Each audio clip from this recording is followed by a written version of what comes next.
Hi, I'm Winston, and this is Chica Van Gogh, and I have lots to tell you about it, so grab some popcorn or some whiskey and just relax, because this is going to take a minute.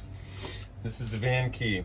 The stuff on it is worn off, but this unlocks the front, the top one, this unlocks the back, and this locks them both. So, up, back, both. Once you've got it unlocked, you can slide the door open and welcome yourself to the van. This is has a couple of different functions. One of which is it can drop down as a step stool. I'll set it out of the way for right now. These are used in bed making, which we'll get to. Set them out of the way for right now. This is the fridge and freezer. You unclasp it to unlock it and then open it up. Freezer section here, fridge section here. You're not gonna need to mess with the settings on it because it's already set to cool your food perfectly and freeze your food perfectly. These are drawers. They close and open like that. Be sure to lock them before you travel. We've got a few sundries in here just to get you going. Some spices, a few ketchup packets, salt.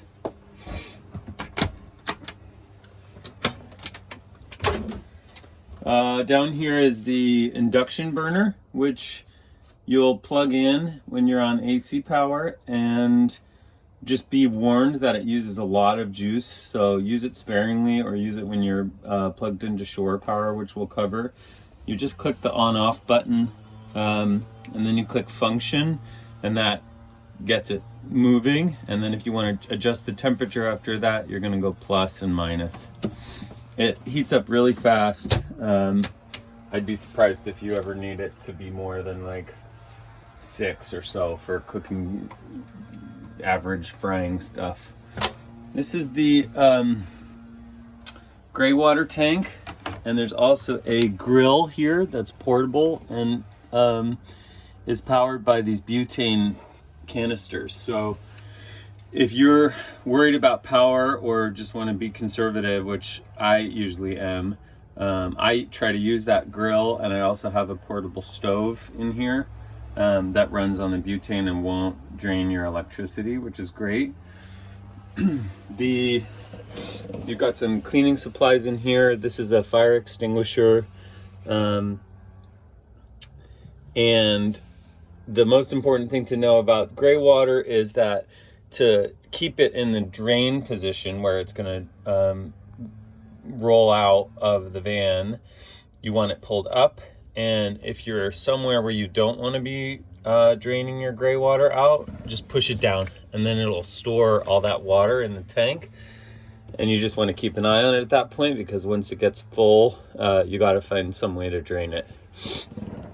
I usually leave it in the up position unless I'm somewhere where I feel like I'm gonna get in trouble for draining gray water, because it's just like I'm not putting anything polluting down the drain.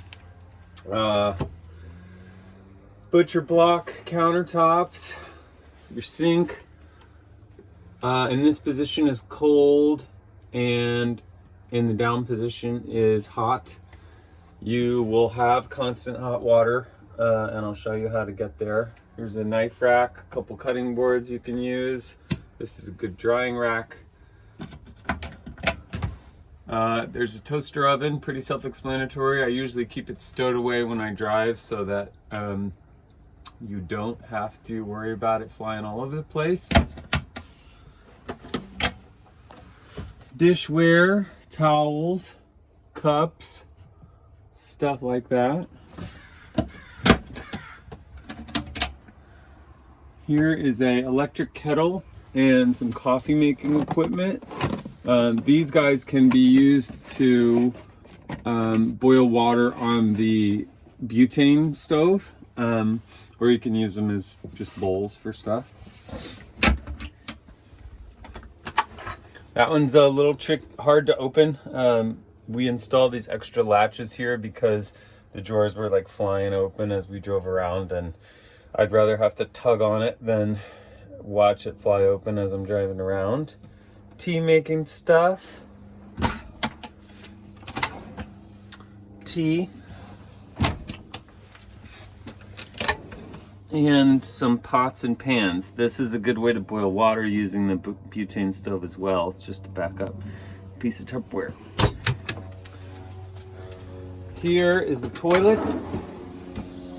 Don't be afraid to use it. But also, I don't use it that much. It just depends. Depends on like how cold it is. When it's closed like that, it's urine only. To go number 2, you open this, and then you've got full access.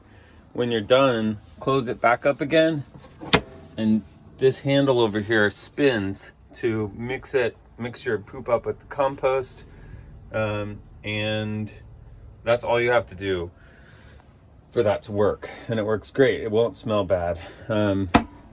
There's a urine tank, and if you're using the urine tank, just keep an eye on it because you'll need to pull it out and change it. And to pull it out, it's super simple. You just you unclasp the sides of the toilet here and then crack it open, and that'll allow you access to pull out the urine tank, dump it somewhere prudent, and come on back. Please wipe the toilet down when you're done with it. Bunch of other supplies, some tools in here that you can use if you need them. A Bluetooth speaker, oldie but a goodie. Let's talk about your power. These are DC outlets and these are AC outlets. The DC outlets will always work no matter what, which means that if you're plugging something into them and charging, you are draining your battery, which is fine. If you want the AC outlets to work, you either have to flip this into the on position, which means you're on the battery, or you flip it to charger only if you're plugged into shore power. If you're plugged into shore power, you're going to be flipped in charger only, and you're going to flip the shore power switch up. And what that will do is that will slowly charge your batteries and just keep you fully powered as you're stationary. And we'll cover how to connect you to shore power. You know that your battery is completely full when it goes from mains on, bulk, absorption, and float. When the float light is indicated, that means your battery's totally charged up and ready to rock again. You've got lights here and here.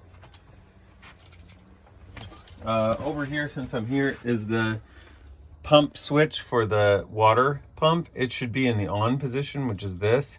If you start to hear it laboring and water starts to be reluctant to come out of the tap, switch this off immediately and then go fill up your water tank, which we'll cover. Here are the heating panels. So there's 2 different sources of heat, both of which are powered by the gas in the tank, which, by the way, is regular unleaded, not diesel. Don't ever put diesel in this gas tank. So your heat is not competing with your electrical supply at all. So you can use as much heat as you want as long as you have enough gas in your tank to cover it. This is for the radiant heating. And what I'm doing is I'm holding down this button for a couple seconds until I see it say heat 70 or whatever temperature it's at. I'm not pushing the button in hard. I'm not tapping on the button. I just have to hold it for a couple seconds. And then I go up here and I hold this one down. I touch it once to activate it, and then I hold it down until it says heat. But in addition to that, I also need to adjust the fan speed to make sure that I'm getting enough fan speed out of it. And it's kind of hard to see right now, but it's at a 3. I just moved it to a 4.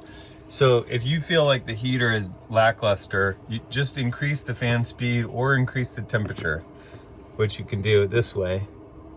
You hold it down for a couple seconds. You're not pushing hard, but once it starts to move, then you can just tap it from one number to the next.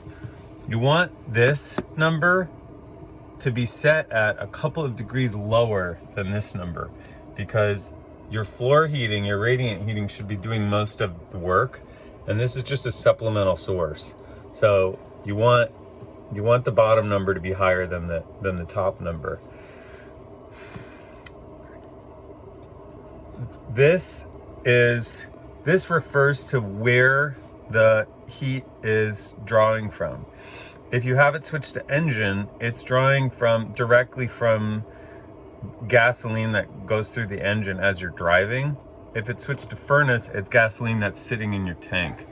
So unless you're driving, keep the furnace light illuminated on. If you're driving, you can switch it to engine, but only if you want to heat the cabin as you are driving around, which I never have, even in really cold temperatures, because it heats up super fast. So what I do is when I go to drive, I just power everything off again, and then I go drive. Whether you have the heat on or not, you do want to keep this hot water light illuminated, because that gives you hot water for the shower and hot water for the sink, which we'll cover.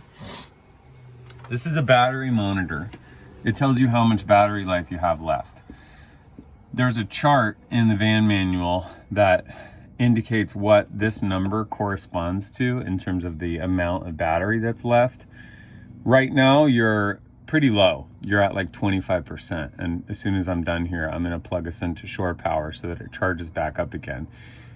At full charge, it'll jump above 14. It'll be like 1410, 1420, and then it'll drop back down, even when it's fully plugged in, to like 13.65 or something like that. You're still at a full battery, but it just calibrates based on, like, once you've plugged in, it'll drop back down to 13.65 and you're still full. This is a signal booster. If you keep your phone or some other, like a Wi-Fi hotspot device close to it, within 2 feet of it, it'll boost your signal by 70%, even if you're in a touchy area. There's a way to turn this off in the back, which I'll show you, but it doesn't use much power, so I would just keep it on. Here are the vents for the forced air heat. You got to make sure that they're open and that nothing is blocking them, otherwise they won't do you any good. So right now they're closed, and when you go to turn the heat on, you should open them. This is a little container you can put shoes. That's what I usually put shoes in. Sorry. While we're in here, I'm gonna go ahead and set up the table so that you know how to do that. I won't set up the bed in this demonstration just because it's pretty easy, and people don't seem to get tripped up on the bed, but they do sometimes get tripped up at the table. So you're going to take this arm and slide it into this slot.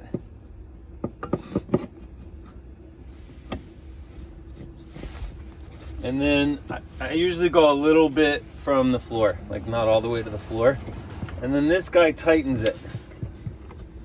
And you kind of like lift it to move it, and then it'll tighten. And if you want to loosen it, you lift it to come back over and loosen it. Don't over tighten it, you can strip it out. Then you pop this guy on.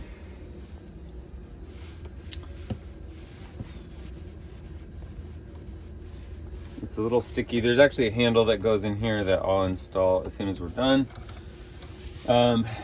And that is most of your table. And I'll show you the rest of the table here.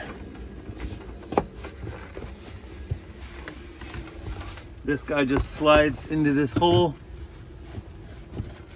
and then you're gonna tighten it. And then it can still kind of slide and rotate around. If you want that not to happen, you can tighten it more. But again, like, please don't over tighten it. More cabinets here. What we've got here is bedding. This is the comforter, I'm pretty sure. If not, it's some sheets. That's storage, pillows and sheets. So that was the comforter. When you go to turn this into a bed, you're just gonna take this table and lay it, you're gonna remove these arms and stow them somewhere, and then you're gonna lay it across the opening here. This one goes in this slot, and then there's another piece of wood that goes in the next slot. It's this guy, and it goes right here, and there's a little rubber stopper that'll help guide you about where to stop, basically. At least I thought there was. Yeah, it's down there at the end.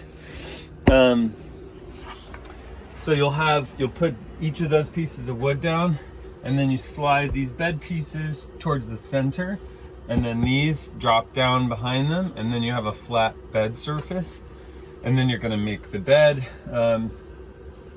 One thing I like to do is only put the 3 cushions flat, and then put the fitted sheet over the edges of the side that you have some wiggle room with, and then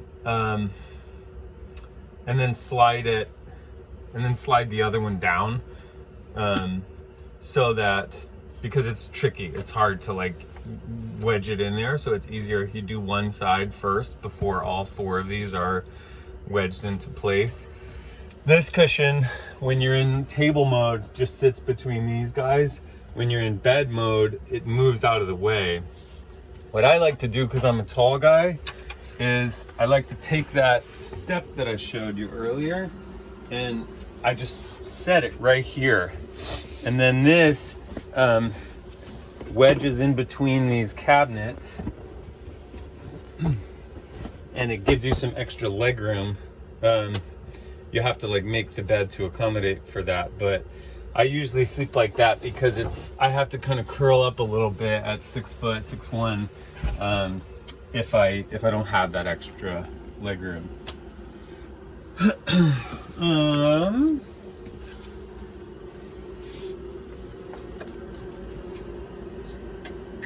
The fire extinguisher here.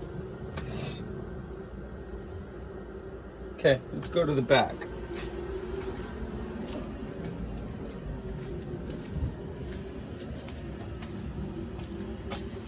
One of the things I want to point out is that this spring is really like not happy, and it doesn't want to recoil. It doesn't want to spring back super well, and so when you go to close this door, you need to kind of hold it in place here, so that otherwise it wants to like jam up like that. So you just kind of push it and then close it. It's annoying, but it's not the end of the world. I don't really open these doors all that often or close them. Windows I should cover. They all work the same. Just pinch to unlock them and then slide that open. Before you drive, close them again. Otherwise they'll make a racket. Shower stuff is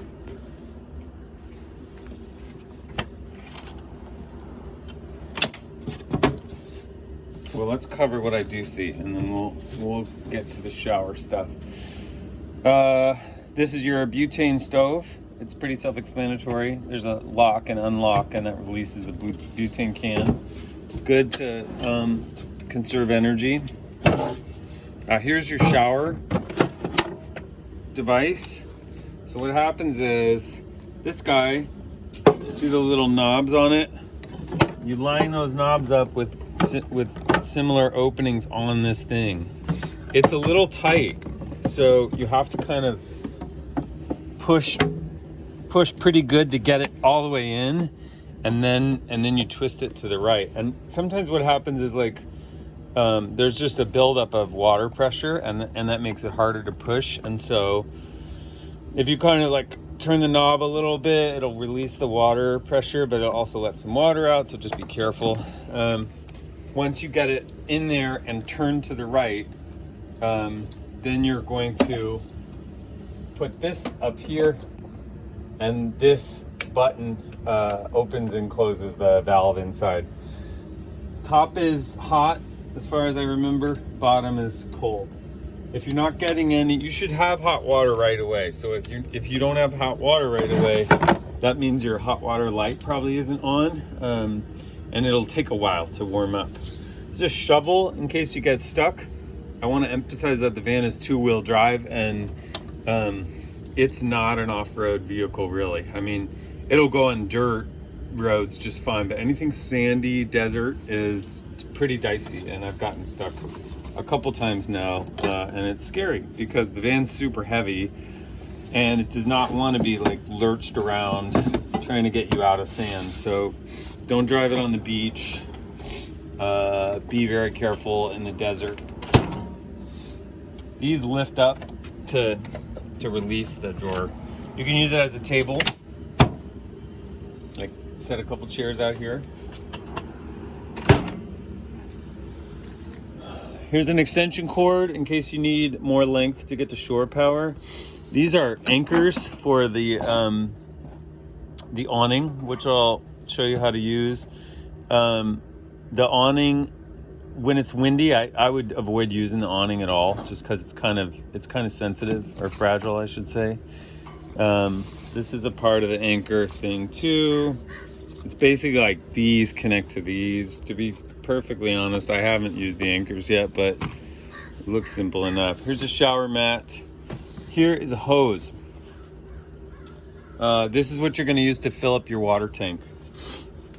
Under this, in this cabinet, you're going to have to move this cushion out of the way and then lift this all the way up, and then you'll be able to see your water tank. You need to be able to see your water tank because you don't want to overfill it.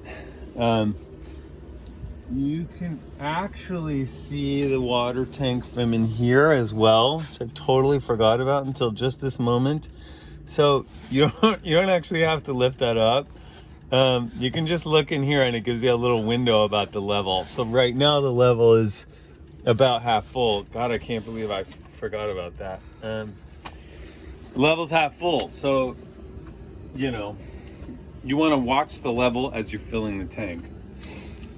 There's a couple hooks here to hang stuff like towels, privacy curtains. I'm going to carefully close this back door. Yeah, and then I'm going to carefully close this door.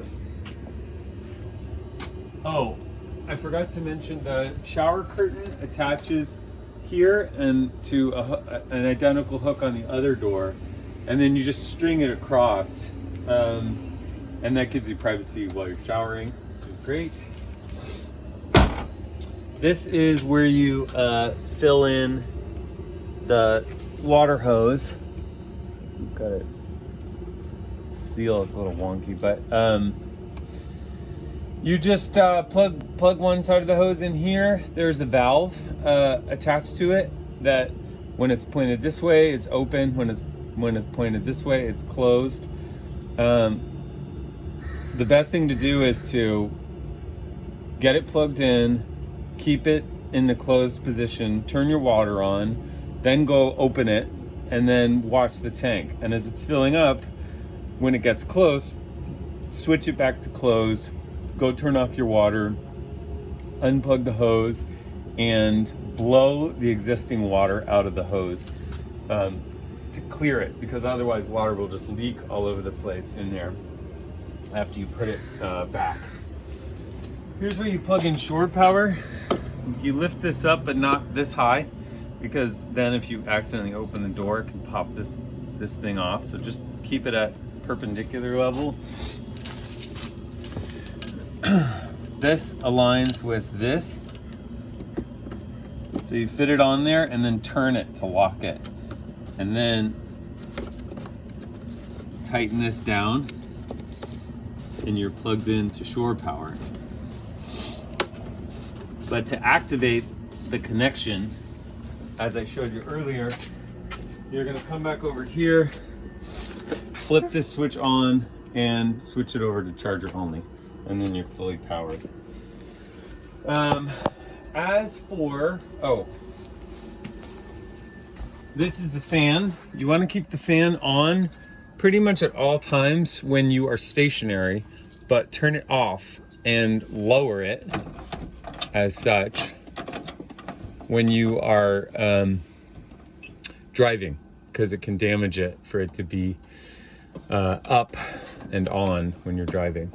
We've got some stuff here. These are window coverings for the front and side windows. They will kind of Velcro into place. The front window has a couple of little elastic bands that actually attach to this little thing on the top of the cab here, and that just helps it stay in place, but it's not that big of a deal if you don't use them. We've got blankets and towels and a camping chair here, and we have another camping chair that will be stowed behind the driver's seat. There are, what is this? Oh, these are window covers for inside the back of the van. There's one that goes across the big window here on the sliding door, and then there's one each that goes here. They're pretty self-explanatory, and you just kind of fit them into place, and they will give you privacy at night. They will also kind of trap condensation in the van, so you know, if you want it to be a little more like breathe, if you want things to breathe a little better in here, you can skip using them if you're not worried about your privacy. Here's the cab of the van.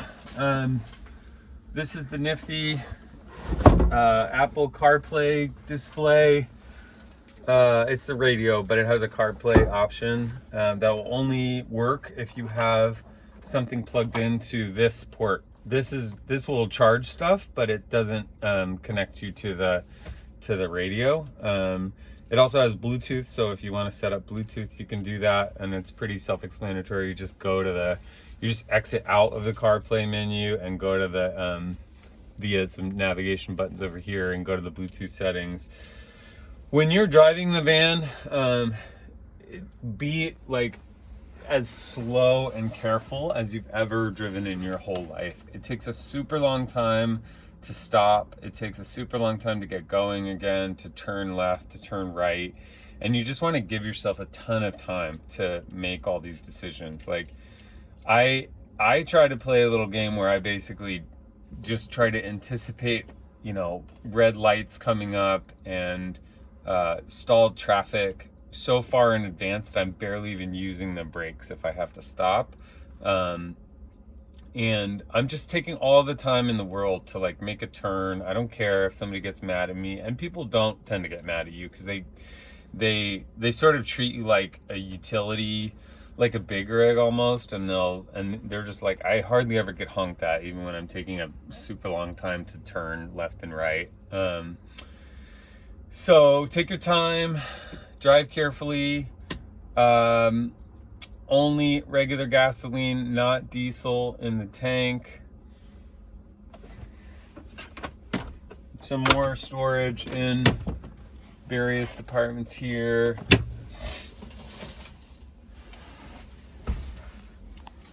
Trying to think if there's anything else I forgot to tell you. I can't think of anything. Have a great trip. Text me if you have any questions, like right away. I hear a lot from people at the end of trips where they say, oh yeah, hey, we had a great trip, but the heater didn't work the whole time. And I'm like, why didn't you tell me on the first day that the heater didn't work? Because you just didn't turn it on the right way, and I could have helped you fix it. And I really can. Like 98% of the time, I'll be able to just walk you through whatever you're struggling with.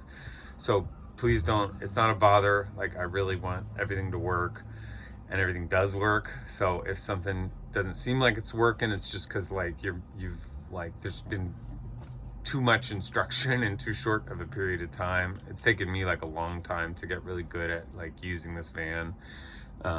So don't expect to like get everything at once. There's a manual to back you up that has all this info in it. So take your time, have fun.